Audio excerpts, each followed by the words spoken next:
geus keistimewaan nama hiji tadi mun dibaca 3 ayat bae ieu diwakilan di pasaran 4.000 malaikat 40.000 malaikat nuliskeun manehanana kana ibadahna jang eta jelema tepikeun ka poe kiamat.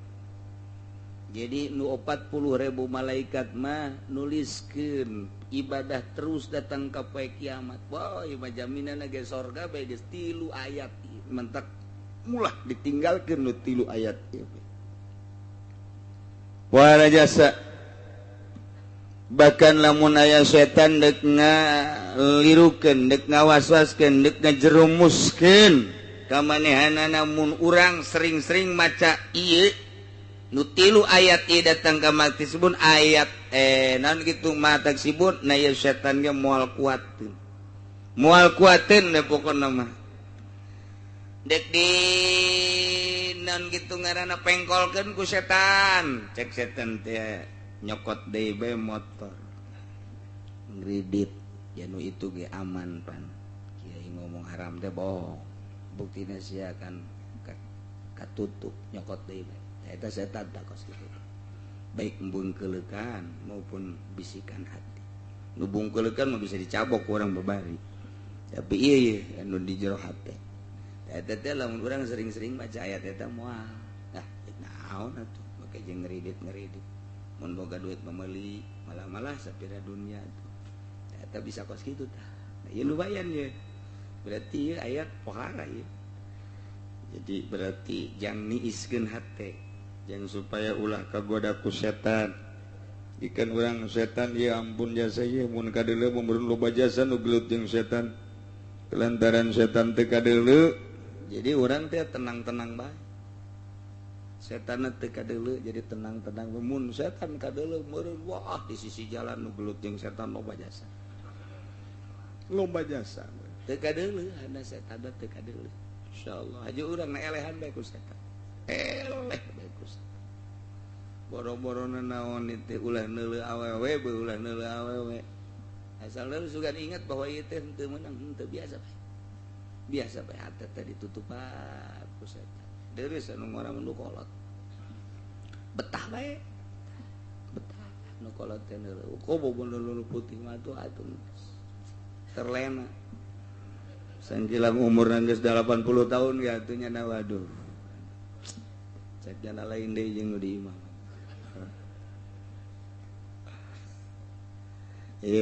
Surat Al-An'am. Bismillahirrahmanirrahim. Alhamdulillahilladzi khalaqas samawati wal ard wa ja'ala dhulumati wan nur. Tsumma alladhina kafaru bi rabbihim ya'dilun. الشيطان الرجيم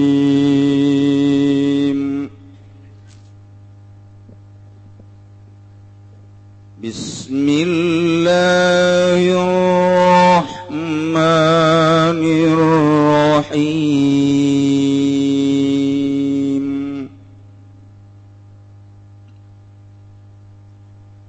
الحمد لله خلق السماوات والأرض وجعل الظلمات والنور ثم الذين كفروا بربهم يعدلون. Suratul An'am makiyatun utawi kilaiki ku surah Al-An'am makiyatun iku kang bangsa mega illa wa ma qadarullah angin ayat wa ma qadarullah al-ayati salas tutugakan sira ing sakeh ayat kang tadlu wa illa qul ta'alu lan angin ayat qul ta'alu al-ayati salas bahkan siraing sake ayat kang tetelu wahya lan utawi ya suratul an'am mi'atun iku 105 lan 5 awasituna dawan 60 ayatan lan 60 ayat. Bismillahirrahmanirrahim. Kalawan nyebut jenengan Allah sifat dia Allah Ar-Rahman kang mapari nikmat gede ya Allah ing dalam dunia, Ar-Rahim tur kang mapalin ciri nikmat cilik ya Allah ing dalam akhirat balak. Alhamdulillah wallahu alam bimuradihi utawi jenis puji wa huwa lan utawi hamdu al wasbil jamiliku sifat kalawan kang elok bitun iku kang tetep lillahi kadoya Allah wa halil murad lan nadah utawi kang den karepaken alilamu iku ngawaruhaken bidzalika kalawan mangkono alhamdulillah iman bihi kadoya iman bihi kalawan alhamdulillah awisana ubihi atawa ngalem bihi kalawan hamdu auhuma atawa utaya iman lan sana iku ihtimalatun iku sake kaihtimalan apya dua kang utawi leuwih maedah kenane ihtimalat iku asali sukang kaping 3 golahu syekh ngucap ingkal sapa Syekh Jalaluddin Al-Mahali Suratil Kahfi dalam surat Kahfi. Alhamdulillah allazi khalaqa kang adamel ya Allah tawa allazi sakhil langit wal arda lan bumi khassahu manang tukeun ya Allah ing karone sabawati wal ard bizikri kalawan den tutur li annahuma kana satuhune karone samawati wal ard a'zamul makhluqati iku kang leuwih agung-agung sakeh kang den damel linazirina kadoong kang ningali kabeh wa ja'ala zulumati lan dadakeun ya Allah ya khalaqat tegese gadamel ya Allah az-zulumati sakeh pepeteng wan nur lan cahaya kullu zulmatin wa nurin tegese ing sakabeh pepeteng lan cahaya wa jama'ahuma lan ngajamakeun ya Allah ing lafaz zulmah duna wala orana nur likasati asbabiha karena akeh pirang-pirang sabab zulm wa hadza min dalaili wahdaniyati wa hadza lan utawi kilaiki ja'ala zulmati kudu saking pirang-pirang dalil sifat tunggal Allah summa alladziina kafaru kari-kari utaung akeh kang pada karupur ya alladziina kabemaki bi hadza dalil sebaratane jumeneng ikilah dalil birabbihim kalawan pangerane alladzina ya'diluna iku mengoye alladzina kabe yusawwuna garo tegese madakeun ya alladzina kabe ing liyana rabb bi ibadati ing dalam ibadah walladzi khalaqakum min tinin qada ajala wa ajalum musamman indahu thumma antum tamtarun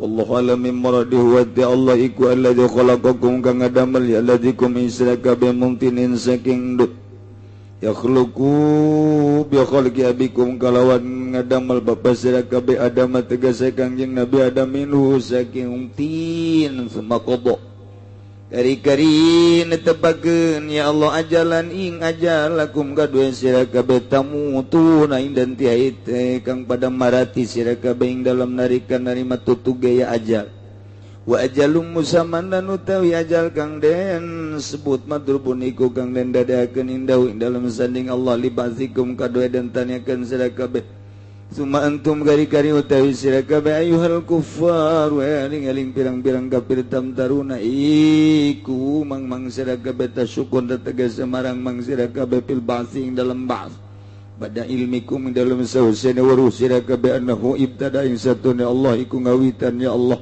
khalaqakum ing adamel sira kabeh wa man qudira 'alal ibtida'i fa huwa 'alal i'anati aqdaru utawi zat kang kawasa yang maningatase ngawiwitan bahwa kumagote yang manalal i'adati ngatase ambalani ku aqdaru kang leuwih kawasa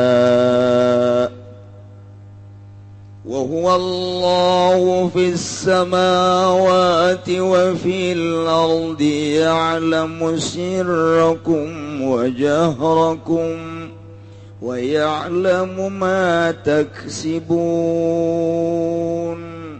Allah alam bimaradi wa huwa lan utawi al-muttasifu bi sifatil mutaqaddimah iku Allahu Gusti Allah mustahikun lil ibadatika yaiku kang ari mungkah kadue den ibadahan bisa mawati ing dalam sake langit wa fil ardi lan ing dalam bumi ya alam muninga ya Allah sirrakum ing rahasia sira kabeh wajharakum lan jahar sira kabeh matu sirruna wa ma tujhirun wa ma tajaruna bihi bainakum tegese ing barang kang nyamarkeun sira kabeh lan barang kang ngalahirkeun ngadengakeun sira kabeh kalawan maing dalam antara sira kabeh wa ya lamun nuninga ya Allah madaksibuna ing barang kang ngausa sira kabeh tamaluna tegese migawe sira kabeh min khairin wa syarrin saking kebajikan lan kaalaan wa ma tatihim min ayatin min ayati rabbihim illa kanu anha mu'ridin. Allahu alam bimuradihi wa ma tatihim lan orana tegahum ing ahl Mekah ayat Mekah tegas ayat Mekah tegas ayat Mekah min ayatin opo ayat utawi min zaidatun iku zaidah min ayati rabbim kang tetep saking sake ayat pangerane ahli Mekah minal Qur'an saking Qur'an ilakan wangana ya ahli Mekah ana saking ayat iku kang mengok kabeh muridina iku kang mengok kabeh faqad kazzabu bil haqqi lamma ja'ahum fasawfa yatihim amba'u ma kanu bih fasawfa yatihim amba'u ma kanu bihi yastahzi'un. Allah alam bimuradi faqad kadzabu maka teman-teman ngagorokeun ya alu maka kababil haqi kalawan bil Qur'ani tegese kalawan Qur'an lamma ja'u samangsa teka ya aku ming ahli Mekah fasawfa yatihim maka besok bakal tugaum ming ahli Mekah amba wa pirang-pirang akibat awakibu makanu tegese pirang akibat barang kang ana ya ahli Mekah kabeh kalawan ma iku yastahziuna mri ngaguguyon ya ahli Mekah kabeh.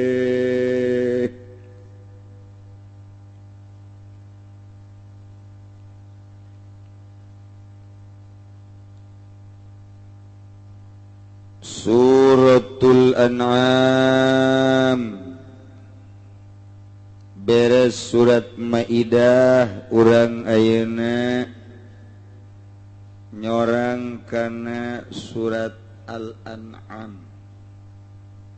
Al-An'am eta artina pirang-pirang hewan ingon-ingon hewan ternak di jerona rek nyaritakeun nu patali jeung hewan ternak.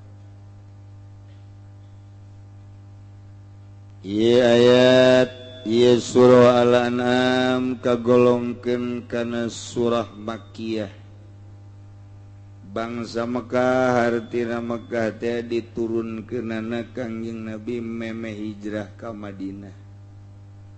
Setiap ayat, setiap surat nu diturunkeun meme hijrah ka Madinah rek di mana bae diturunkeunana eta disebut ayat Makkiyah. Di mana-mana ayat-ayat surat-surat nu diturunkeun sabada hijrah ka Madinah disebut ayat Madaniyah.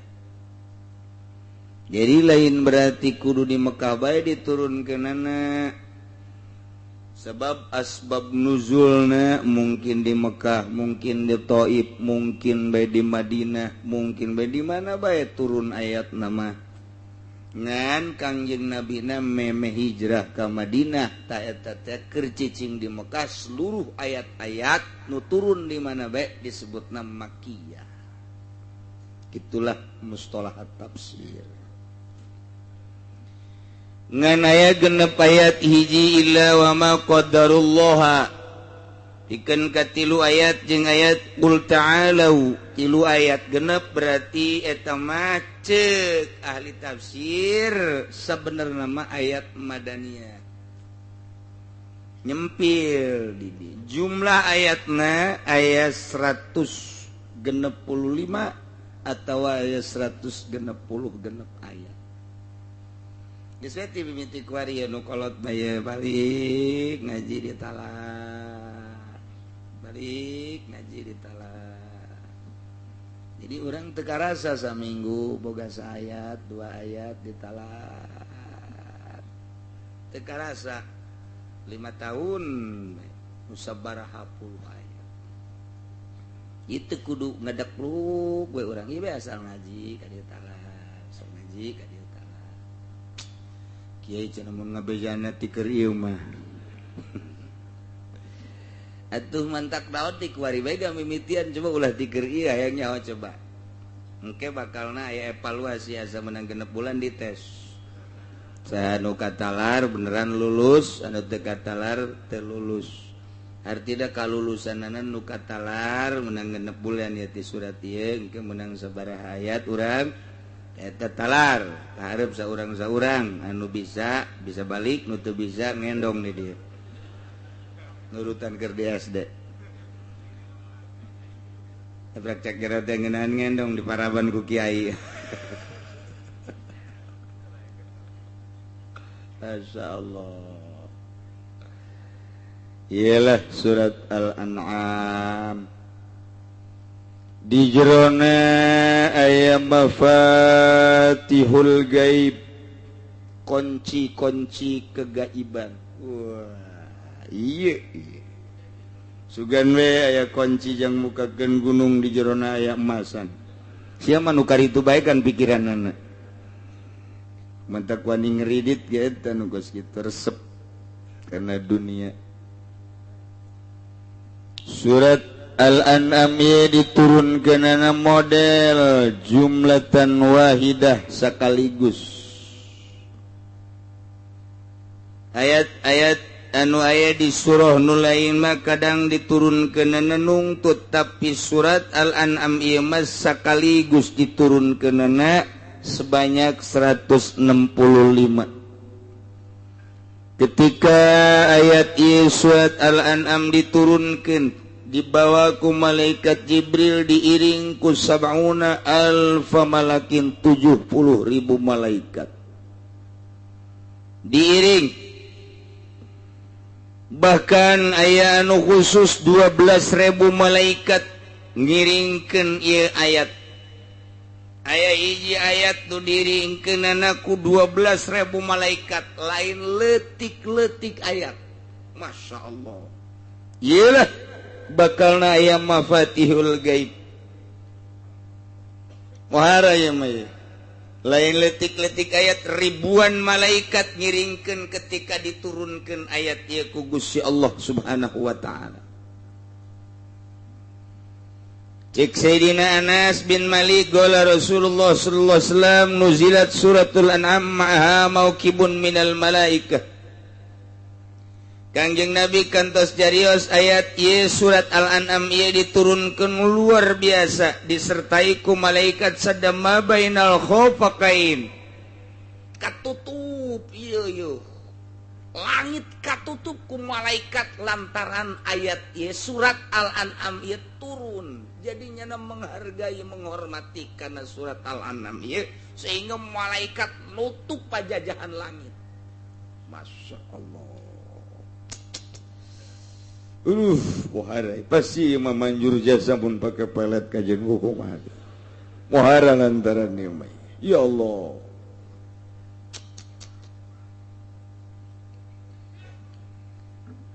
Tika bin Mahba non ke Ka'bul Ahbar nyaritakeun Fatihatut Taurat Fatihatul An'am wa khatimatuha lamun urang teu pernah maca Taurat sabenerna awal kitab Taurat eta awalna ieu surat An'am tungtung nage tungtung surat An'am. Jadi di kitab Tauratnya diawali ku awal surat ieu, tungtung na dina kitab Taurat tungtung surat ieu. Dina kitab Taurat kos kitu, kitabna nu dicekel ku para Yahudi mun asli. Ngan kuari mah neangan nu asli teh hese. Iyalah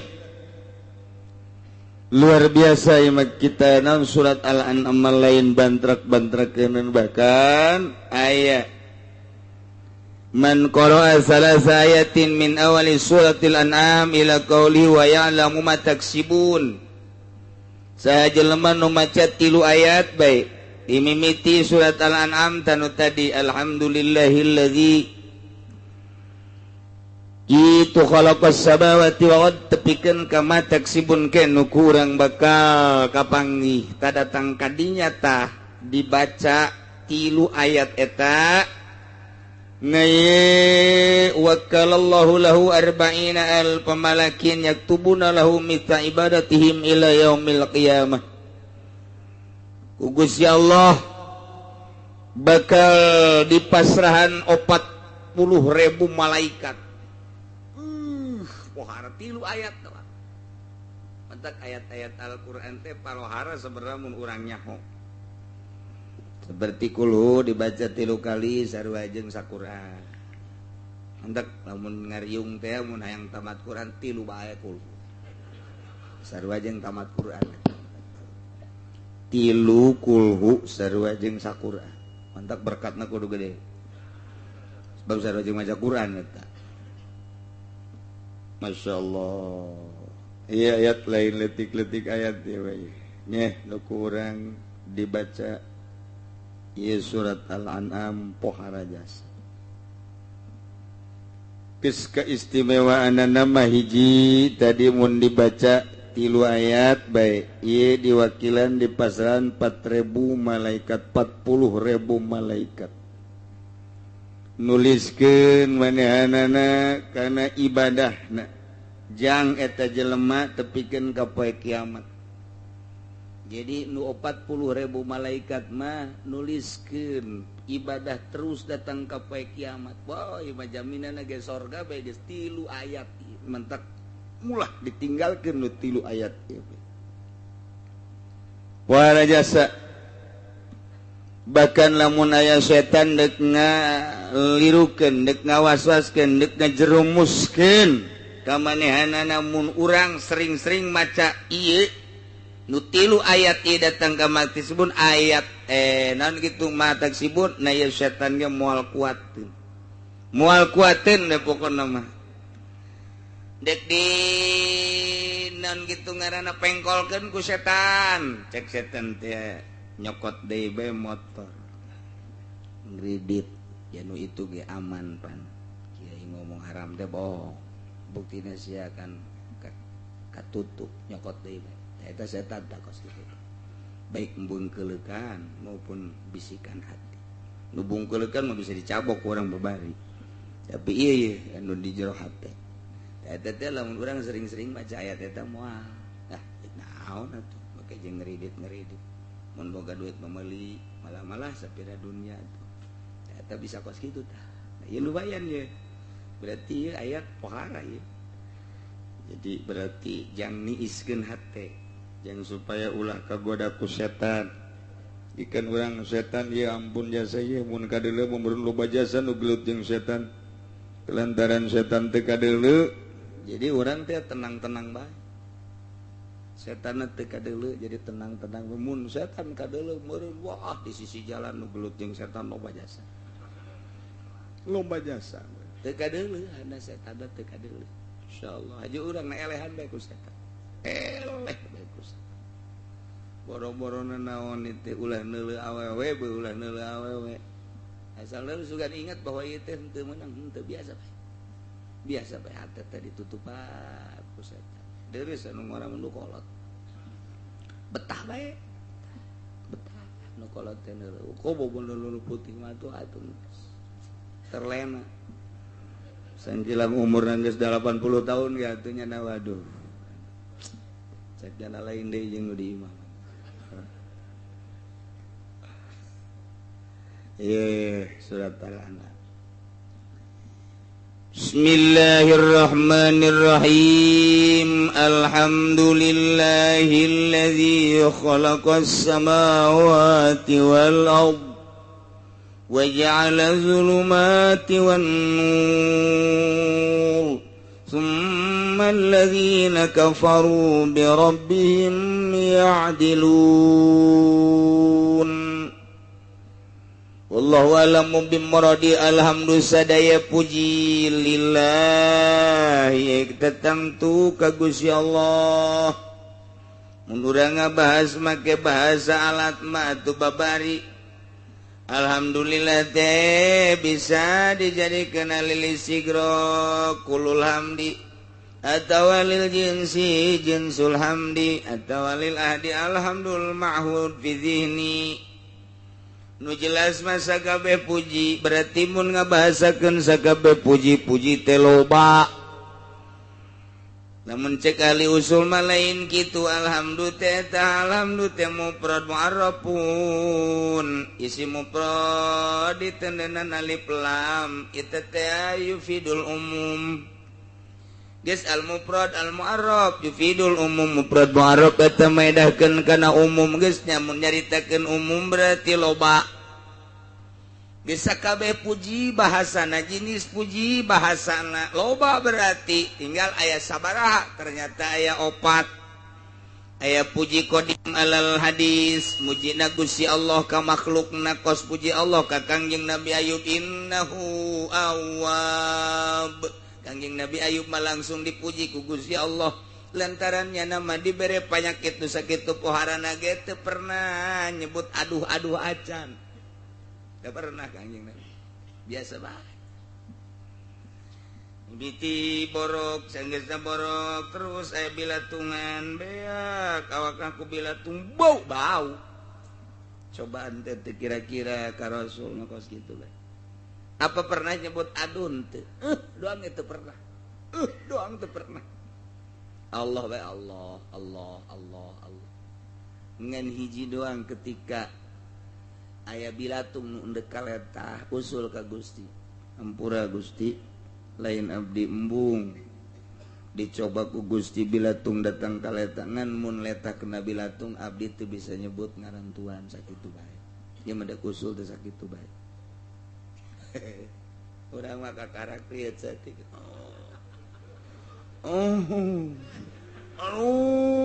Ngedengu. Datang ka tatangga nanya geura ieu teh si kebo ngadu tah naon ngadengu. Tak kakarak dibere rieu doang. Kakarak dibere rieu doang geus ambal aya keluar geus. Pufon. Dibere urang rada darah tinggi setik sadesa nyahoeun kabeh. Sadesa nyahoeun.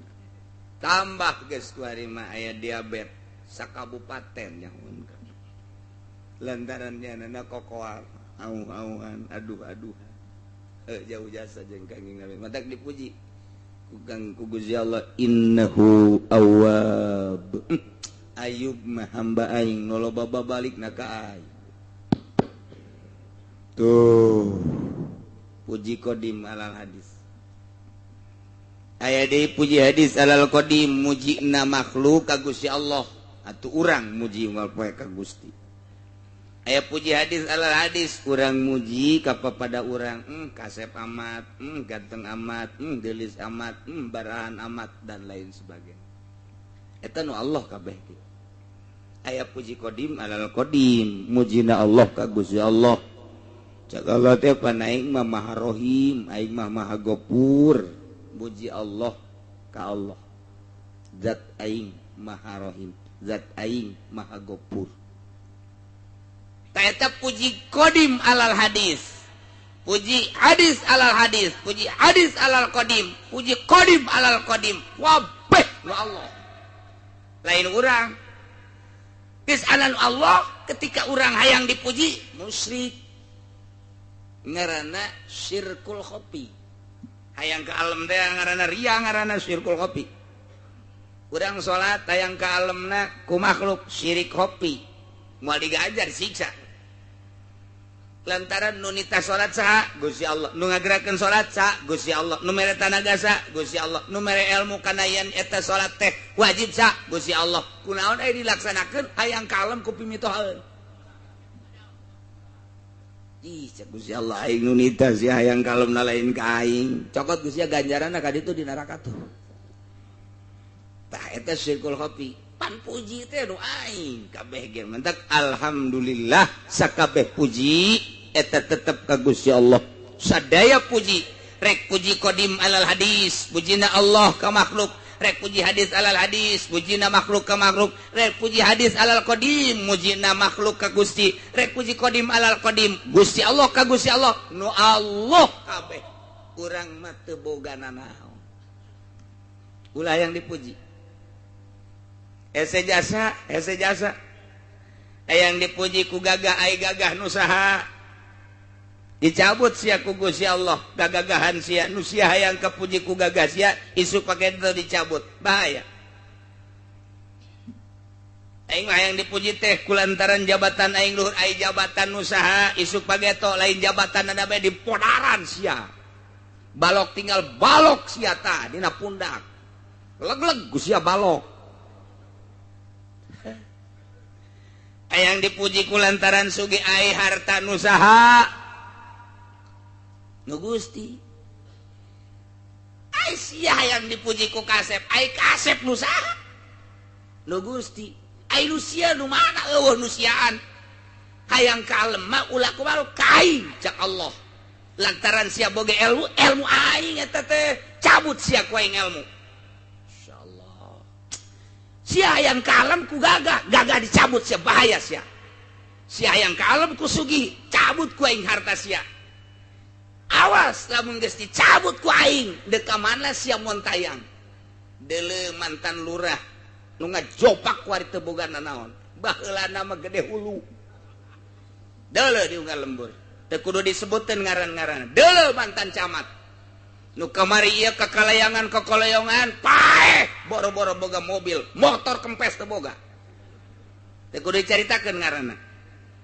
Deuleu mantan bupati hina, deuleu mantan presiden hina, apakah Soeharto mulia keur hina cabut ku Allah maziahna. Awas ya nu deuk dibanggakeun ku sia teh mana nu aing kabeh ge alhamdulillah sadaya puji kagungan Gusti Allah. Iyalah bahasa muji ka Gusti tapi make bahasana make bahasa khobariyah. Bahasa teh ieu teh bahasa carita. Tapi insya nu dimaksud mah geus cak tukang ngaji mah khobariyatun lafzan insayatun ma'nan. Nu teu pernah mondok teu ceuli datang ka ngarti bae ge. Teu ceuli. Moal ngarti teh geus bahasa kos kitu mah mondok atuh sararia. Sia teu kaburu mondok anak ulah datang ka teh nyahonya sakitu-kitu acan. Tah ieu teh lamun cak nu mondok mah khobariyatun lafzan insayatun ma'nan. Ngabahasakeun nama khobariyah ngabejakeun doang tapi nu dimaksud nama lain sakadar ngabejakeun muji ka Gusti Allah ku make bahasa ngabejakeun indah jasa tak kos kitu teh indah jasa mantak santri mah asal geus mangikos kieu masyaallah seuri bae nya mah mantak siga de bisi aya kiai nu di imahna seuri bae stres lamun keur ngutak-atik masalah emang teu senyum kiai atau senyum kieu bengeuna dikutak-atik ku nya make alat oh iya aja make ilmu ma'ani waduh teu bilaga bener dimantekan dan mantak urangnya nurutan di kadieu bener cak babajikan naon ka teu kaharti aing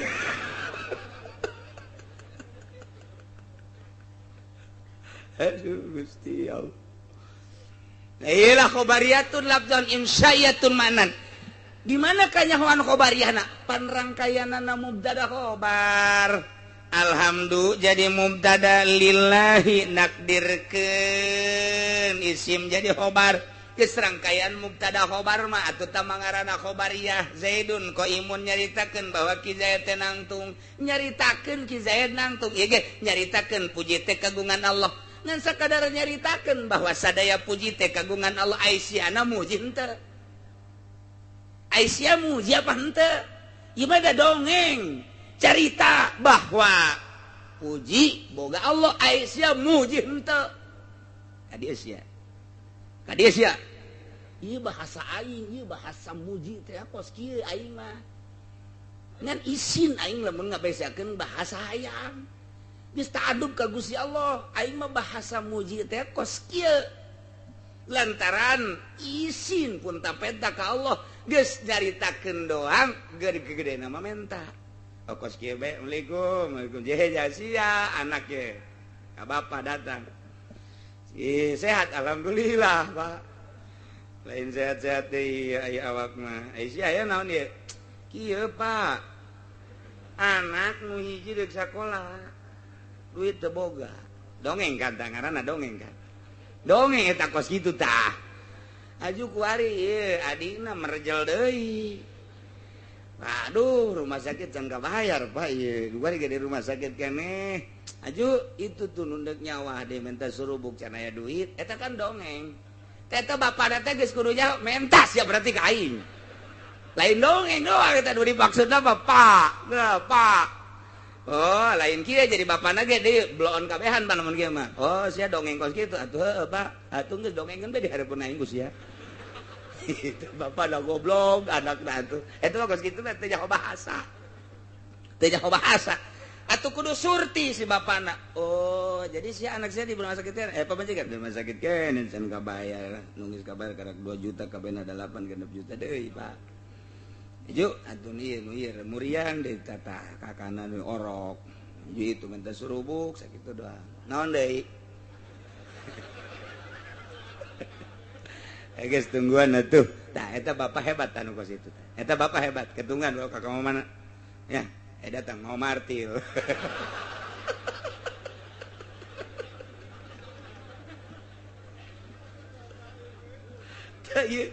bahasa bilagah teh kos gitu indah jasa jadi teu kudu menta bah masyaallah kula mah tulungan bae di rumah sakit tuh eta henek ka bapak eta henek eta ulah ka bapak mah teu kudu kitu dongeng bae dareupeun bapak oh atuh pan sia teh patalina jeung aing kolot Aisyah kasusahan atuh berarti sokolot ge milu susah geus bae atuh kono mah tungguan heulanan Aisyah boga surat sawah teu bu eta mah jual heulanan teh kolot blon eta kos lain nambahan sawah pan kunaon itu batu nu aya bae duit abah lain aya aing itu hayang peperet dina salah sia sarua sugan bae ku sia dijual malu aku 20 juta sia butuh 10 aing 10 cak kolot cak anakna puyeng yang boga kolot kos ieu tah eta teh kos kitu okos urang bahasa untuk merobek hati wanita tidak usah tokmol aku cinta padamu tamah teu bisa tah mah kos kitu mah tuh tidak teu bisa cukup ku sakieu doang ge jika aku melihat wajahmu hatiku merasa teduh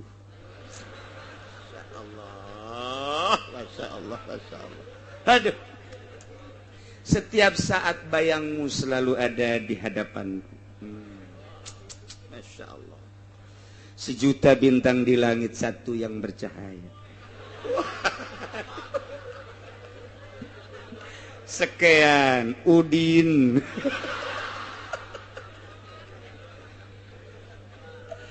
Aduh, eta awewe memaca kitu da. Aduh. Robek hatiku sekian.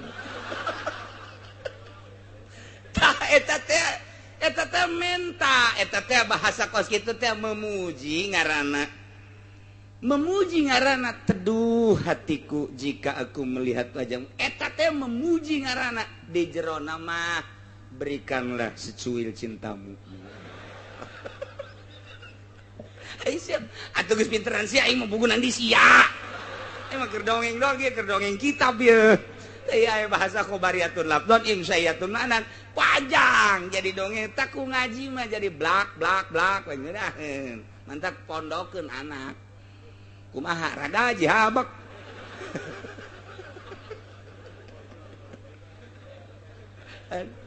kita gak bahas kos gitu bae angel dah. Jadi lamun geus ngaji mah sebenarnya ieu mah kudu tukang ngaji mah kulantaran ieu mah lobana nu teu ngaji supaya nyaho.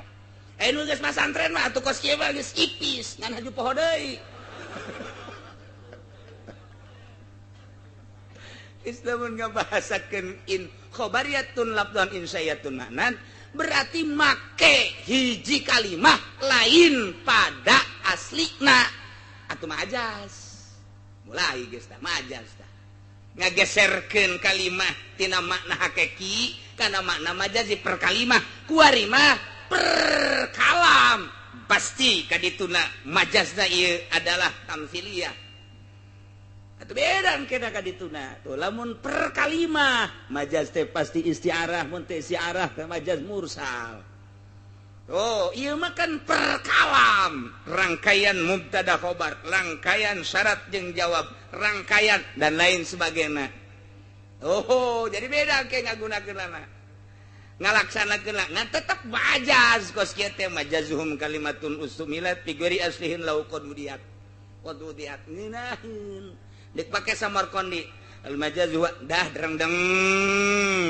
Atuh babari mentak ninahin mun urang mondok. Itu maksudnya mah anak unsiul hamda pi maksudna mah abdi teh ngabuktikeun muji ka Gusti ku bahasa carita sarua jeung kitu sarua jeung tadi anak sabenerna mah kula teh deuk menta ka bapak ku bahasa dongeng tuh jadi lamun kolotna pinter dongeng eta lain ditanggap naon deui sia naon deui tah naon deui atuh aing karunya jak ka sia cak anak karunya sih teu mere belum.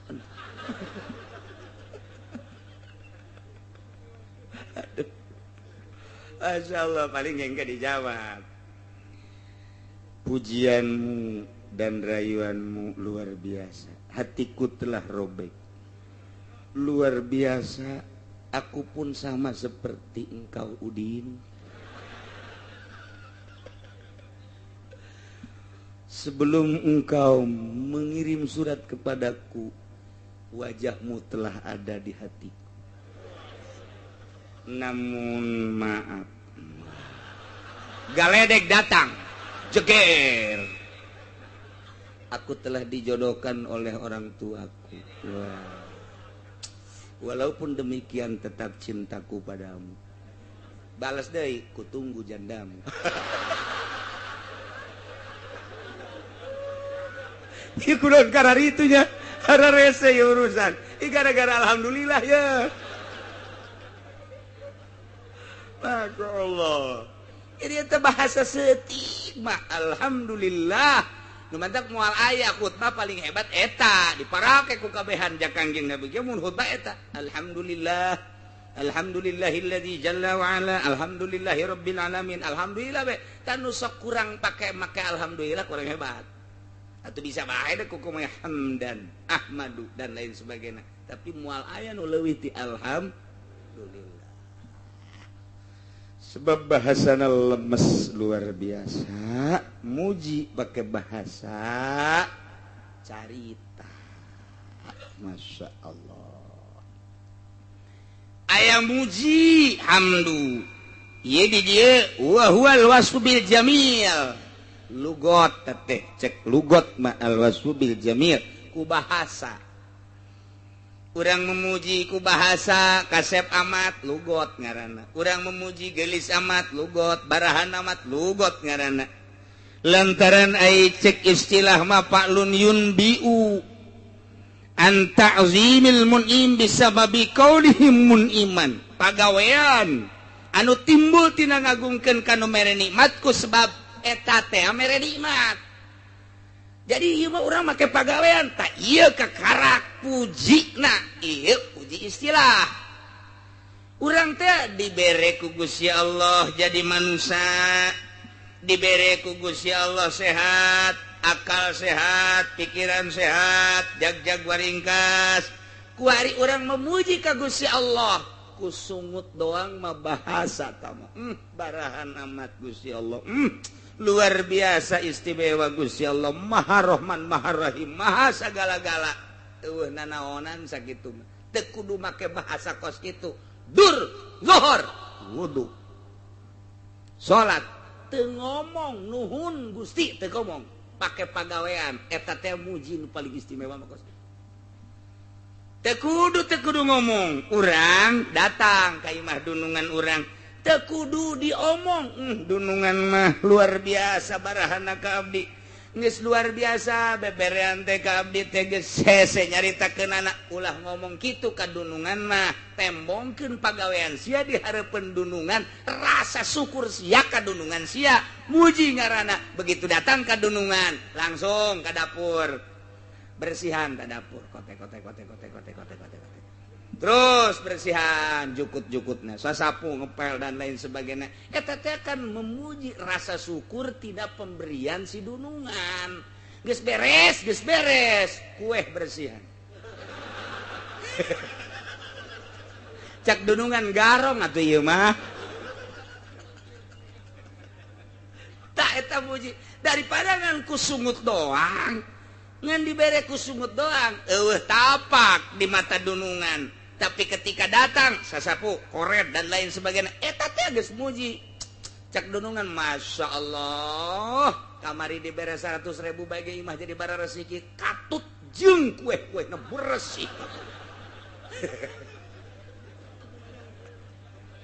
judungan mendingan mana tah ngan omong doang jukut nyemrung daripada teu ngomong mendingan nu teu ngomong tapi jukut lesa mending mana atuh mending nu lesa ngan dibere omong doang jukut nyemrung tai kotok ambalaya di dapur mararacet kompa dan lain sebagainya aing dibere omongan doang tengenahin tapi begitu datang ka dunungan rarapih kabeh ieu ge urang ka Allah ngan ngomong doang Gusti Ma'al Maha Rahman Maha Rahim ai salat henteu ai puasa henteu zakat henteu blod cak Gusti aing emangna naon cak Gusti pan sia teh aing muji ka aing mah atuh parentahan aing tah Paklun yunbiu anta limit anta zimil munim ku sebabnya na mere nikmat ka urang lakukeun puji ka Gusti Allah salat puasa zakat dan lain sebagainya puji aya di syukur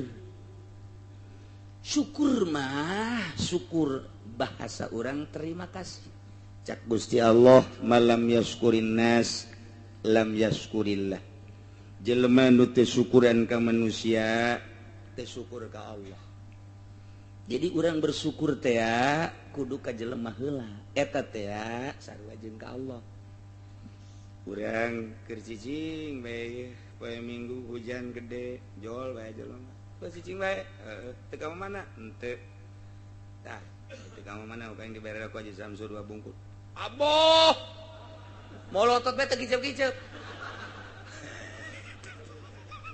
bersyukur tata bersyukur alhamdulillah kalawudu heula Allahu akbar brek sujud syukur lantaran nyana dibere Haji Samsu 2 bungkus dek beli hujan duit teu boga ai jol aya pohara jasa panda aya syukur ngaranna bersyukur ka jelema anu mere nikmat ka urang sarua jeung bersyukur ka Gusti Allah ngan dibuktikeun ku ari mah dibuktikan kos kumaha si bentuk syukur nu asli bentuk syukur nu asli tergantung jelemana lamun alim bitaklimihi kiai kumagan eta adalah bentuk syukur teu kudu ngomong lamun hiji jelema dibere ilmu ku Gusti Allah nyana daek magahan ngaji dek saurang dek duaan dek 10 dek 100 lu jelas nyana magahan ngaji tak eta bentuk syukur mun dibere ilmu teu daek dibikeun ka batur kufur ngaranna lantaran aya nikmat pemberian ti Allah teu daek dibikeun ka batur kufur nikmat dibere ilmu ku nyana ku Gusti Allah tapi teu daek dikembangkeun ilmuna geus alim bitaklimihi lamun aya kiai daek magahan ngaji eta ngaranna bentuk syukur geus syukur teh eta ka murid alhamdulillah aing aya sia ngabaturan aing ngaji aing bisa nyodakohkeun ilmu ka sia eta ka jelema tah bersyukur ka santri bersyukur ka jelema nu daek ngahadiran hakikatna mah eta teh syukur ka Gusti Allah geus eta kudu diomongkeun Gusti Allah bersyukur ka dinya teh sarua jeung ka Allah malam yaskurin nas lam yaskurillah jelema teh syukur ka manusia teh syukur ka Gusti Allah bentuk syukurna mun dibere ilmu pagahkeun nah santri ngan 3 bae mingguan teu jauh ti 5 kitu ge mun teu hujan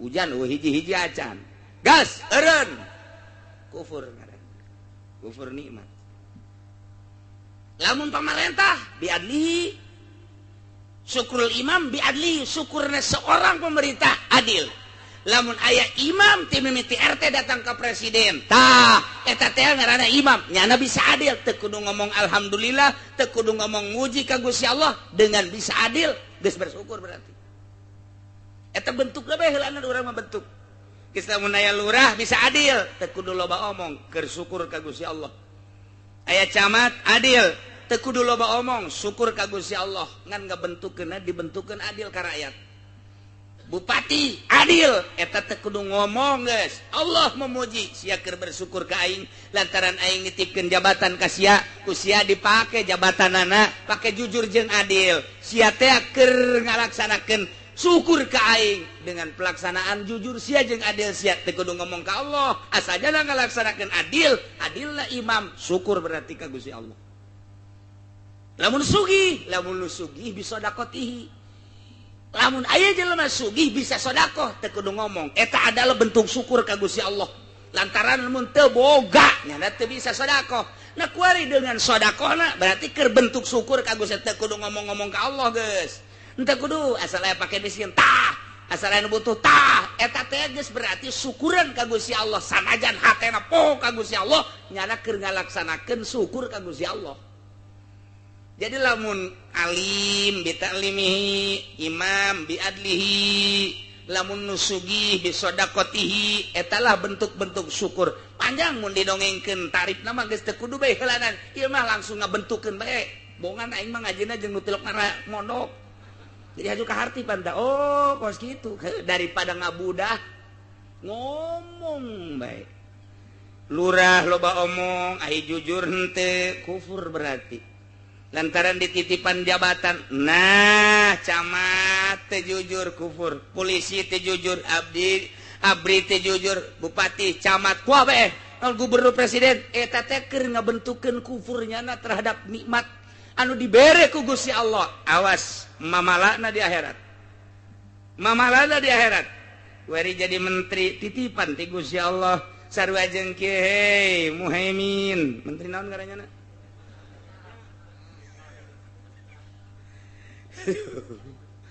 atau ini nama menteri gitu agama sangat menteri agama oh itu si Surya bener kan itu si budak acak-acakan sana agama ini di dunia aduh Surya cak bos ya Allah Dharma 2 Ali 3 berarti aing titip jabatan kementerian sia-tia dijadikan menteri agamanya kade hiji ulah digunakeun ku maneh pake jang partai maneh petilu ulah digunakeun pake organisasi ulah digunakeun bate ieu mah secara nasional titip aing ka sia jujurkeun jeung adilkeun teh kudu loba omong asal sia ngalaksanakeun bentuk syukur ka aing geus aya aing bakal mere la azidannakum lamun sia henteu jujur teu adil kufur nikmat berarti sia aing geus nyadiakeun neraka jahanam jang sia lain jang sasaha teu aya sumput salindung aing mah nyeun teh 2 bae sorga jeung neraka sia jujur sorga sia teu jujur neraka nyaun masyarakat ke kabehan mun sia di akhirat lantaran di dunia teh jujur haju sia di akhirat dikasorgakeun aing cak Gusti Allah pasti di demo ku masyarakat embung aing eta ka Allah mah malah nu demo hai Presiden SBY engkau telah diamanati oleh seluruh bangsa Indonesia rakyat Indonesia 200 sekian puluh juta memandang dirimu, wahai Presiden. Dan di dalam negara ini macam-macam yang harus dilindungi, mulai dari papan atas sampai papan selem kelem. Abeh ieu teh ku sia teh kudu dising hade. Sia teh kan boga cabang-cabang jeung ranting-ranting melalui sub-sub, mulai diatur oleh kementerian-kementerian. Bila perlu tambah deui menteri besi kurang ngelolana. Kadituna terus aya gubernur per provinsi, aya kabupati, bupati per daerah tingkat 2. Aya jang ngembangkeun kejujuran jeung keadilan sia aya kecamatan. Kabelah dituna jang ngembangkeun kejujuran jeung keadilan sia aya desa, aya arat.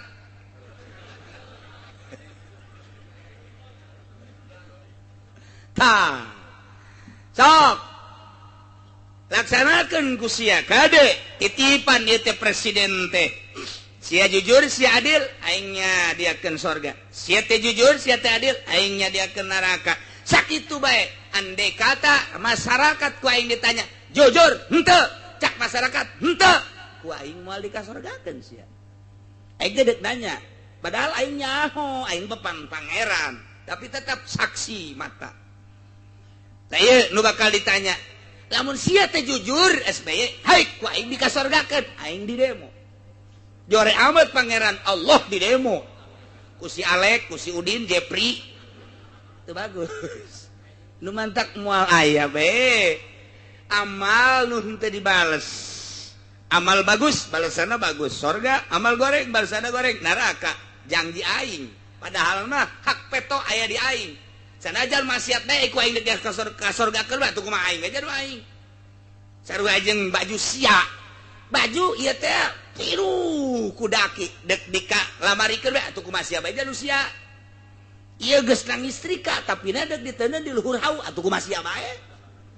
Jabatan manusia ieu ngan meureunangan saimah-imah demo. Pak, kunaon? Ai itu nu can diseuseuh dadabun itu diwakalikan jeung lamarikeun ai ieu menangis trika kunaon dikahaukeun. Kumaha abah bae jeung nu abah. Bah, abah kudu kagrogolkeun we nya. Emang kunaon? Salah menempatkeun, Bah. Ai sapatu sok di hulu apa di suku? Di hulu. Bener ya. Kopiah di hulu apa di suku? Di suku. Atuh bener mah abah mah dosis tinggi kuduna ieu mah. Tah, berarti kan teu adil. Lamun sapatu dipake di suku adil, lamun sapatu dikahulukeun teu adil. Lamun kopiah dikasukukeun teu adil. Tah, kuari teh kos kararitu tah lamun kurang dibuka mah jelema teh loba nu teu araradi. Nah ieu balikeun deui aya nu bentuk syukur, syukur teh geus teu kudu ku omong, langsung digawe. Boga ilmu urukeun bentuk syukur ngaranna. Langsung ka bentuk bae mah. Lamun jadi pamimpin ku adil bentuk syukur geus teu kudu loba omong. Lamun boga harta ku sedekah bentuk syukur. Langsung teh ku Allah dibere sorga-sorga bae geus. Dibere sorga ngolowong biasa sabadarna mah ieu lurah teh geus babari jasa tinggal ngalengkah doang ka sorga. Tinggal ngalengkah doang, plak sorga. Lurah mah babari jasa asal bebeneran ngurusan rakyatna. Ketika teu bebeneran ngurusan rakyatna, wayahna ka sorga mah ka sorga. Ya di sate sakedeung. Bangsa 1999 tahun lah. Taya antara muji jeung syukur. Alhamdulillahilladzi sadaya puji Gusti kagungan Gusti Allah. Puji nu opat tadi adalah nu Gusti Allah walil murad alilam bidzalik. Ngajelaskeun puji apakah nu dimurad teh ngan sakadar nganyahokeun kana pujian lil imani bihi karena iman atau memang ngalem langsung ialah itimal apiadu hasalis wujudkeun nu sabenerna mah sakumaha dina surat Kahfi. Geus kasimpulanna nama seluruh puji kagungan Gusti teu aya anu hak puji salian Gusti mah. Aya kitu kunaon Gusti make jeung hak dipuji. Gusti ma allazi khalaqas samawati wal ard anu ngadamel 7 lapis langit, nu ngadamel 7 lapis bumi. Dijelaskeun ku Gusti Allah samawati wal ard khossahuma bizikri henteu manusia, henteu hewan, henteu gunung, henteu laut. Lantaran panggede-gedena makhluk Allah langit jeung bumi.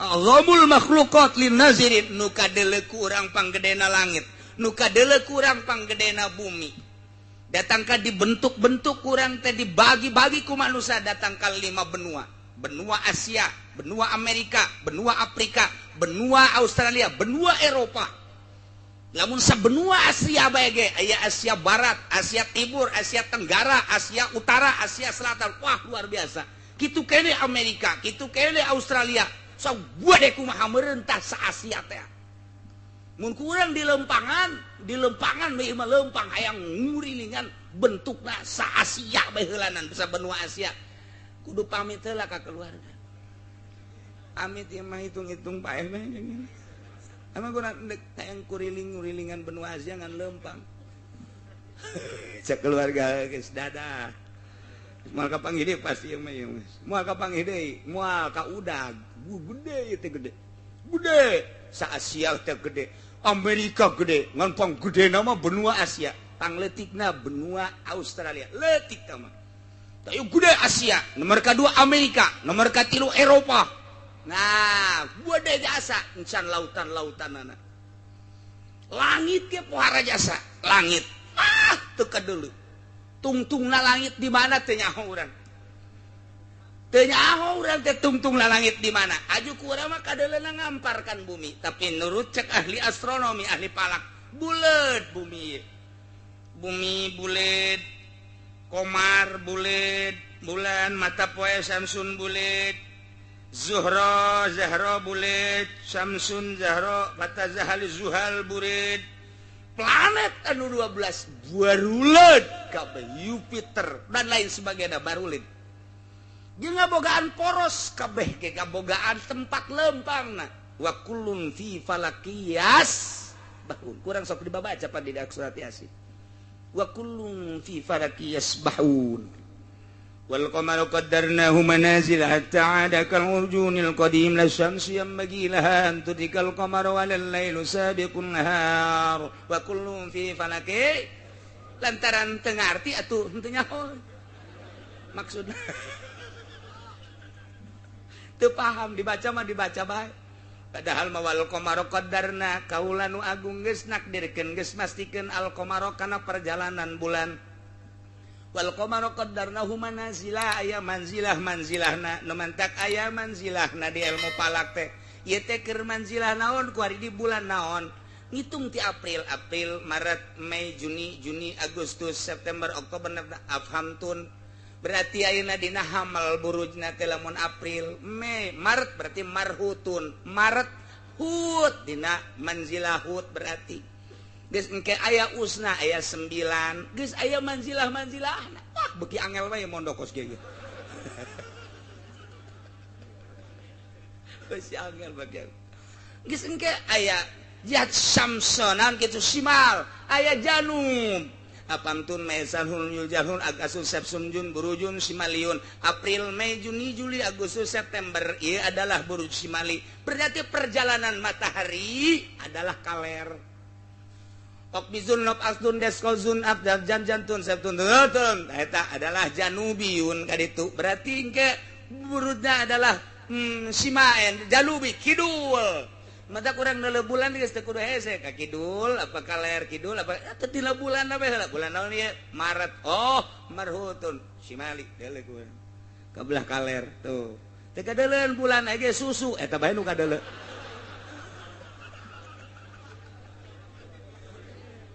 aya manzilah engke aya manzilah dabron manzilah mah macem-macem tadi neul almu palak wal qamaru qaddarnahu manazil hatta 'ada kal urjunil qadim sehingga nyana balik deui kanu awal engke di manzilah nu ieu tas poe ieu manzilah nu ieu poe ieu manzilah deui poe ieu manzilah deui sapoe-sapoe nyana pindah-pindah manzilah si bulan teh engke geus aya 30 poe balik deui nyana qaddarnahu manazil hatta 'ada kal urjuni hatta 'ada balik deui al urjunil qadim kas kanu baheula deui ka awal kitu jeung kitu wae kitu jeung kitu la syamsu yanbaghi laha an tudrikal qamara moal aya bulan ngudag-ngudag mata poe moal aya panon poe ngudag-ngudag bulan hartina lantaran aya porosna masing-masing moal ngagiclek poros maton panon poe pindah ka poros bulan atau bulan pindah ka panon poe tukerannya nacak bulan sia di dia dirinya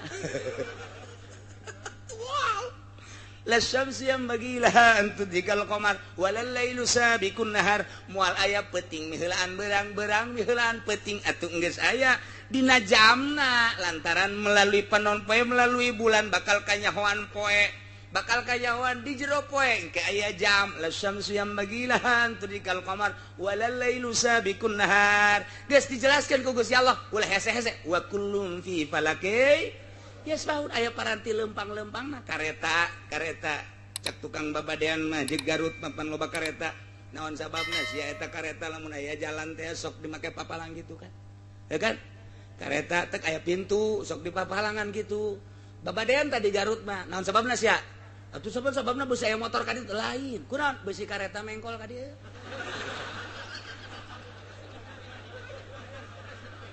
khawatireun tuh kan eta wa kullun fi falakias boro-boro bulan boro-boro panon poe kareta ge aya porosna ku hese-hese teuing teh nu mah diatur ku ilmu falak geus asal falakna salah we salah nanggalkeun salah lompat ka mana ge salah buatan Yahudi teu percaya aing mah sebab lawan Quran geus boga falak sorangan wa kullun fi falakias bahun teu percaya sia bodoh aing mah boga falak sorangan mantap Kiai galak ka muridna, aji palak. Kula digalakan ku abah kula. Aji sia palak, jang sia bae heula batur onaman. Sebab naon? Di akhir ternyata Yahudi neuk mengkol-mengkolkeun urang. Rumus nu kuari teu bisa nyieun sorangan. Dijieunna ku Yahudi bae dek nuturkeun eta. Dek nuturkeun eta los. Tapi kan wa kullum fi falaki yasbahun. Ih, atuh urang mah bisa nyieun sorangan rumus Islam mah. Rumus di Islam nyieun sorangan urang teh nyieun geus beak tahun 1200 kuari tahun 1400 tinggal dijieun ku sorangan masyaallah hese-hese amat daripada urang nuturkeun ka Yahudi can puguh can karuh ini ngaji ke mana sih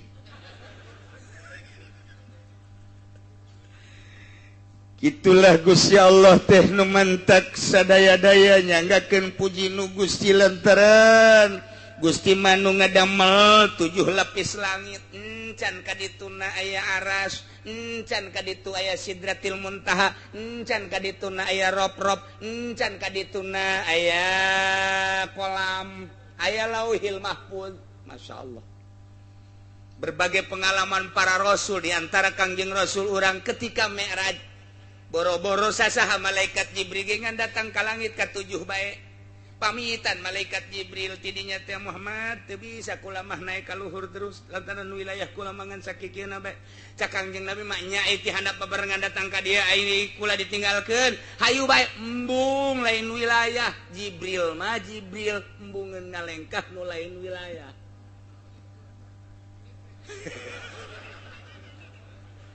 jujur jas nah tuh ai lurah camat Gusti Allah nu agung bupati dan lain sebagainya lah hese nangan jujur embung ih cak Kangjeng Nabi milu bae saeutik mat cak malaikat Jibril hampura mun kula saeutik bae ngalengkah tutung kula lain wilayah kula atuh pamit cak Kangjeng Nabi teu bisa hartina deuk menghadap ka Allah teh teu bisa dibarengan ku sasaha sorangan teu bisa dibarengan ku sasaha sorangan ka Gusti Allah eta teh hakikatna mah kos kitu zahir mah bisa dibarengan batin mah tetep bae sorangan ka Gusti Allah urang ayeuna babarengan ngaji batin mah masing-masing ka Gusti Allah anu geus neulean jam bae kebal teuing teh kiai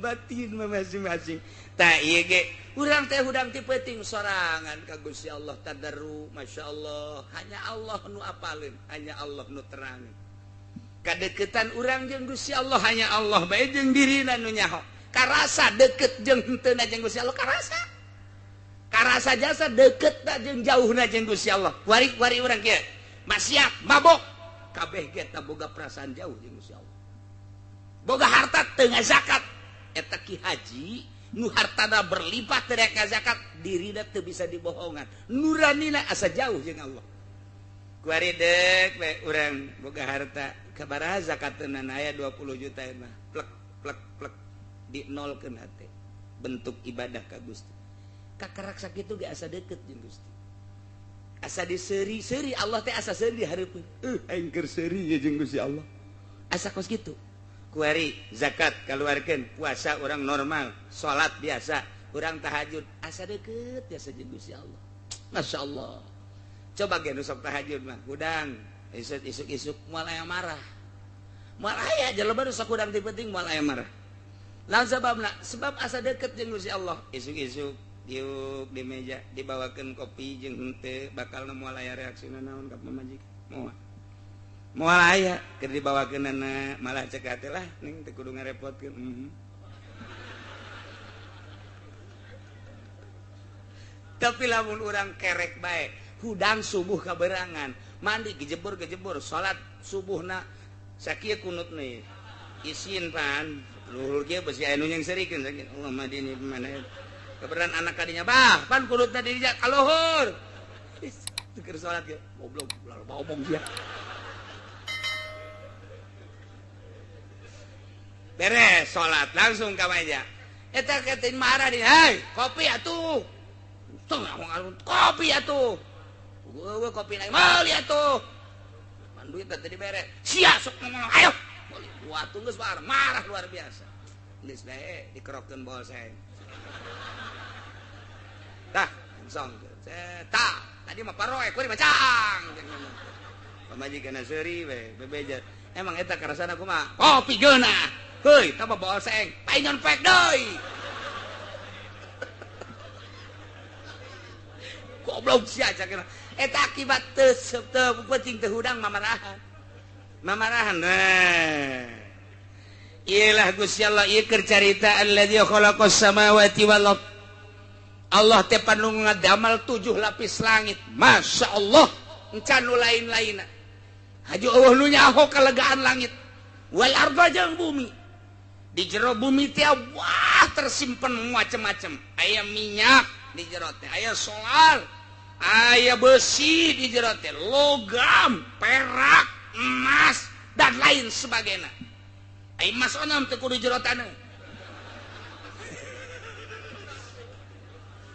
di Brebes ge loba tah emas mah tah eta loba jasa tah eta tersimpan alladzi khalaqas samawati wal mentak puji ka Gusti Allah Masya Allah nu mantak disebut samawati wal padahal mah gunung aya laut aya nu kadeuleu kurang panggedena langit jeung bumi naon deui wa ja'ala zulumati wan nur jeung Allah ngajadikeun popoek-popoek wan nur jeung cahaya-cahaya ai di dieu zulumat mah dijamakeun ai nur mah henteu naon eta teh rahasiana lantaran ai zulumat mah sababna loba jasa mantak wa jamaah dunahu Allah ngajamakeun kana zulumat ai nur mah teu likasati asbabiha lantaran loba pisan sabab-sabab zulumat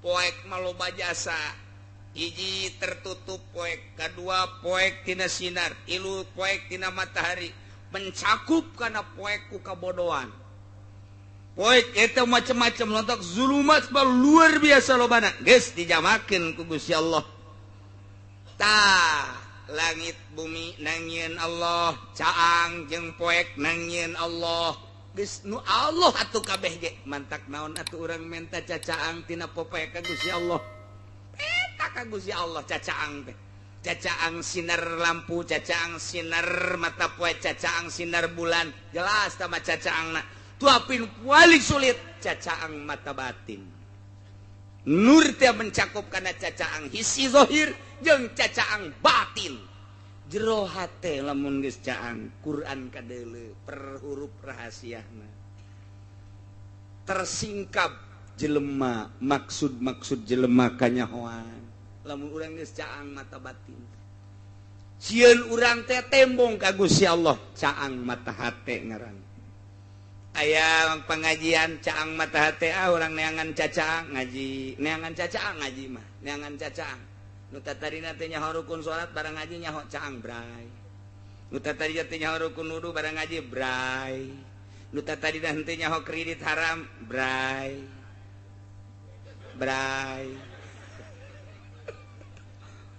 gaji mah ngaji we tapi poek bae tetep jadi ku Gusti Allah can dibukakeun teh encan datang kana ner caangna encan ka karakter sikap saya tik we teng teng kayak nutup deui di majelis mah terbuka asal keluar di majelis nutup deui teh cacaang eta dua hese teh tandu mantak loba ulama ninggalkeun umatna heula lah neangan cacaang we heula di jero kamar di gunung di leuweung deuk neangan cacaang abeh ulah tagoyur ulah bimbang ulah robah lantaran cacaang ieu teh kadang-kadang kalimpudan begitu urang geus boga ilmu caang kuari bisa beramal caang bikeun ka batur ojol jeung duit poek cacaang nyieun pondok pasantren nyieun proposal ka Pemda poek duta tadina pasantren salap modernkeun ku urang poek poek lain hayu beuki caang beuki poek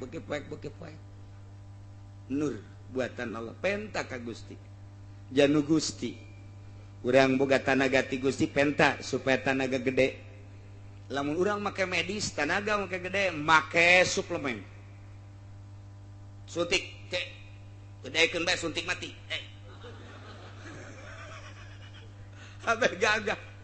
abeh gagah ketergantungan terhadap obat medis tapi aya gagah teh ya gagah ruhani baca Quran jadi gagah batin maca sholawat jadi gagah batin berani hudang malam tapi lamun make pel teu berani hudang malam gagah biasa make obat ieu obat itu ketika hudang peuting puyeng digisik-gisik mata wah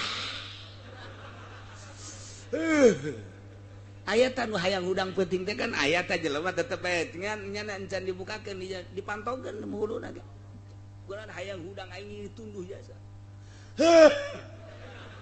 aduh geus puyeng jasa handeuleun anggal deui golepa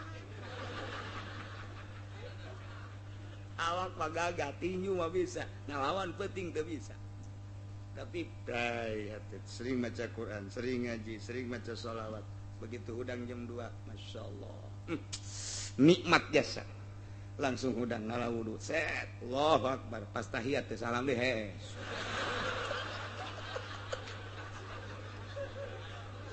sarwana tapi nu jelas jana waniun ngalawan peuting teh lah iyalah wa ja'ala zulumati wan nur summa alladziina kafaru bi rabbihim ya'dilun tapi jelema nu kafir mah mengkol nyana ka pangeran sakitu geus jata mun ditanya langit buatan sa Allah bumi buatan sa Allah nu boga poek sa Allah nu nyieun caang sa Allah iman atuh sia ka Allah moal ka Isa bae blot kafir nu nyieun langit bumi sa Allah nu nyieun caang jeung poek sa Allah percaya tuh ke Allah bahwa Allah teh pangeran ente abdi mereka patung mae jelema kafir teh kararitu mata hatena teh dibungkus ku Gusti Allah teu dibukakeun hijabna padahal mun secara ilmiah geus caheun nya ge saha nu nyieun atuh langit ti mimitina jeueul mun lain Allah eueuh dongengna langit dijieun ku sa eueuh dongengna bumi dijieun ku sa sedengkeun aya makhluk pasti aya khaliq telusuri melalui ilmu filsafat bakal kapagi pasti aya nu nyieun buada teangan nu nyieunna moal kapangi kecuali Allah percaya tuh henteu deuk batu bae geus jelas ieu teh langit ciptaan Allah bumi ciptaan Allah poek jeung peuting teh ciptaan Allah tinggal percaya bae atuh iman Allah teh pangeran tapi tetep bae summal ladzina kafaru bi rabbihim ya'dilun endahan mengkol jana mah ibadah teh nyembah teh ka Tritunggal Maryam bunda Maryam pajal pangeran Isa masih pajar pangeran batu patung pajar pangeran kayu pajar pangeran naudzubillah min dalik nandakeun bahwa Allah teh pangeran dalilna aya dada melanana naon dada melana langit bumi poek jeung caang teu arti mun aya dada melana eueuh nu ngadamelna pasti atuh pangeran teh Allah lantaran aya dada melanana wallahu alladzi khalaqakum min tin. Dek jaritakeun kelanjutanana pembuatan Kangjeng Nabi Adam asal Kangjeng Nabi Adam geus kajahoan pembuatanna tina naon berarti urang ge bakal kanyahoan tina naon ke engke wallahu alam. Allahumma salli wa sallim ala sayyidina Muhammadin fil awwalin wal akhirin wa barik wa sallim wa radiyallahu ta'ala an sadatina ashabi sayyidina Rasulillahi ajma'in. Alhamdulillahi rabbil alamin hamdan yuwafi ni'amahu wa yukafi mazidah ya rabbana lakal hamdu kama yanbaghi li jalali wajhikal karim wa azimi sultanik. Allahumma salli salatan tunajjina biha min jami'il ahwali wal afat wa taqdi lana biha jami'al hajat wa tutahhiruna biha min jami'is sayyiat tarfa'una biha 'indaka 'ala darajat wa tuballighuna biha aqsal ghayat min jami'il khairati fil hayati wa ba'dal mamat.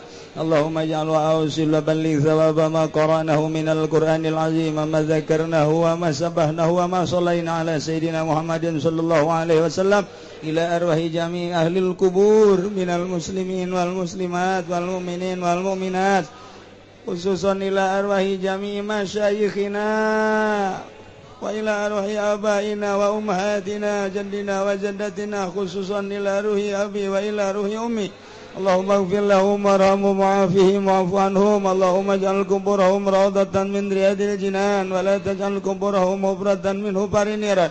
Allahumma ij'al ni'matana da'imah wa daulatana qa'imah wa auladana wa talamidana ulama wa la tusallit alaina zalima wa la tusallit alaina man la yakhafuka wa la yarhamuna. Allahumma sallimna wa sallim dinana wa la tasabbaqtana zi imanana warzuqna ya Allah khairai dunya wal akhirah. Allahumma inna maghfirataka arja min amalina wa inna rahmataka awsa'u min dhunubina. Allahumma illam nakun ahlan an tablugha rahmatan nablugha rahmataka rahmatuka ahlun an tablughana lianna wasi'at kulla shay'in arhamar rahimin. Taqabbal minna innaka antas sami'ul alim wa tub alaina innaka antat tawwabur rahim. Salli wa sallim ala jami'il anbiya'i wal mursalin. Alhamdulillah.